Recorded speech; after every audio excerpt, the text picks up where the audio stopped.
สุดท้ายบางคนต่างគ្នាឥឡូវនេះគឺមានប្រភេទបាសក្រៅអូខេម៉ាក់ B&B ដែលជាផលិតផលជប៉ុនសុទ្ធតែម្ដងផលិតនៅជប៉ុនចាបាសនេះអូបប្រពីទឹកចាជាមួយនឹងកម្លាំងវ៉ាត់មួយគូ400វ៉ាត់8អូមចាបងប្អូនណាដែលចង់បានជាប្រភេទបាសក្រៅអូខេចង់រៀប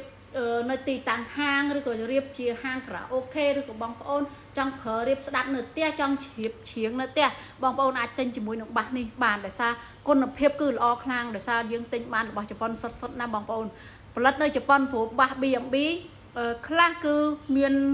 ខាងប្រទេសផ្សេងអាកុបពីក៏មានរបស់ក្រុមហ៊ុនសុទ្ធក៏មានតែគ្រាន់តែ location ផលិតនៅចិនក៏មាននិយាយទៅមានបែបបទច្រើនខ្លាំងមែនទែនប៉ុន្តែប្រភេទបាសដែលខ្ញុំយកមកនេះគឺអែមខ្លាំងគឺជប៉ុនតែម្ដងទាំងគ្រឿងក្រៅទាំងការផលិតគឺនៅជប៉ុនទាំងអស់ណាបងប្អូនណាហើយជាមួយនឹងបាសអីផ្សេងក៏មានដែរចាហើយជាមួយនឹងបាសការ៉ាអូខេម៉ាក់ Tuner ក៏នៅមានច្រើនដែរចាបងប្អូនណា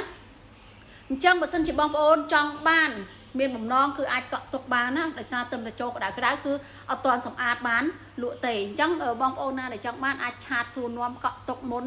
ឬក៏ចាចង់រៀបចាបងប្អូនចង់រៀបអីគឺអាចតាក់ទងឆាតសួរនាំជាមួយនឹងព័ត៌មានផ្សេងបានមុនណាចានៅពេលដែលខ្ញុំរៀបចំហើយគឺអាចដាក់រៀបចំឲ្យបងបានលឿននឹងហើយហើយយើងក៏អាចរៀបចំណាដែលឈុតណា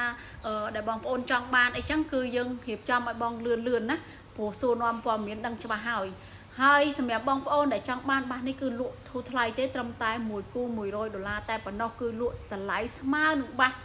ការ៉ាអូខេធម្មតាចាបងប្អូនព្រោះអីខ្ញុំយកបានមកច្រើនចាបងប្អូនណាដែលចង់រៀប20 30គូអីគឺតាក់ទងមកណាបងប្អូនណាចាហើយ